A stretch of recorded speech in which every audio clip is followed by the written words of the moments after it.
Angels and Jinn in this world. Angels and Jinn can assume any form or shape and appear in this world.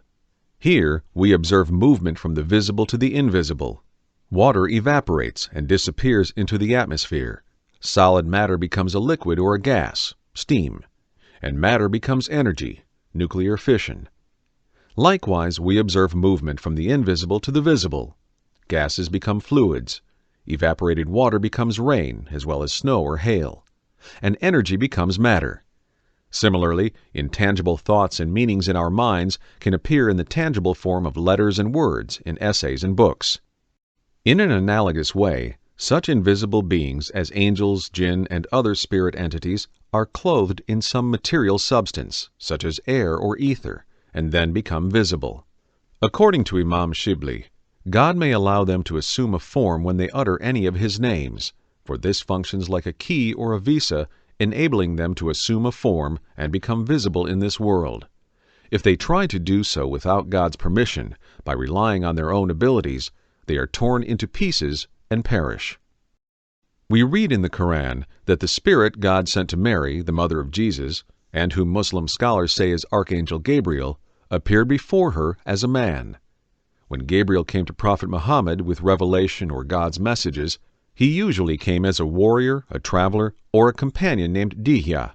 For example, he came as a warrior on horseback following the end of the Battle of the Trench, and told the Prophet, "O Messenger of God, you have taken off your armor, but we the angels have not yet done so.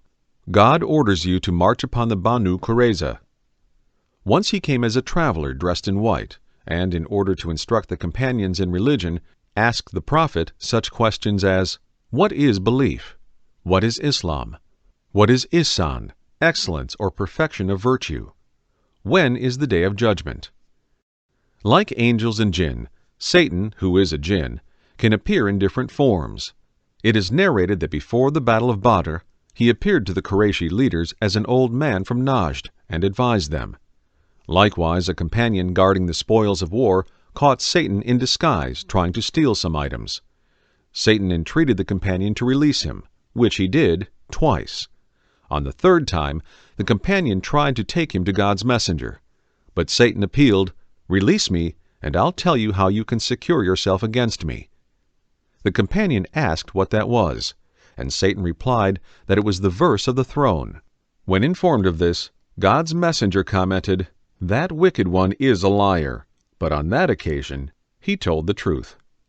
The Quran relates that a group of jinn listened to God's messenger recite the Quran, and when they returned to their people, said, "O people, surely we listen to a book that has been revealed after Moses, affirms what precedes it, and guides to right and the straight path." The surah continues with what they thought about what they had heard. Some traditions tell us that the messenger recited parts of the Quran and preached his message to the jinn. Jinn can also appear as snakes, scorpions, cattle, donkeys, birds, and other animals. When our Prophet accepted the jinn's oath of allegiance in the valley of Batn al-Nakhla, he wanted them to appear to his community either in their own form or in other agreeable forms, not as such harmful animals as dogs and scorpions. He warned his community, "When you see any vermin in your house, tell it 3 times, 'For God's sake, leave this place,' for it may be a friendly jinn. If it does not leave, it is not a jinn. If it is harmful, you may kill it." The jinn who gave allegiance to God's messenger promised him, "If your community recites the Basmala, in the name of God, the All-Merciful, the All-Compassionate, just when they begin to do something, good and lawful, and cover their dishes, we will not touch their food or their drink." Another tradition says, "When you have relieved yourselves, do not clean yourselves with bones and dried pieces of dung, for they are among the foods of your jinn brothers."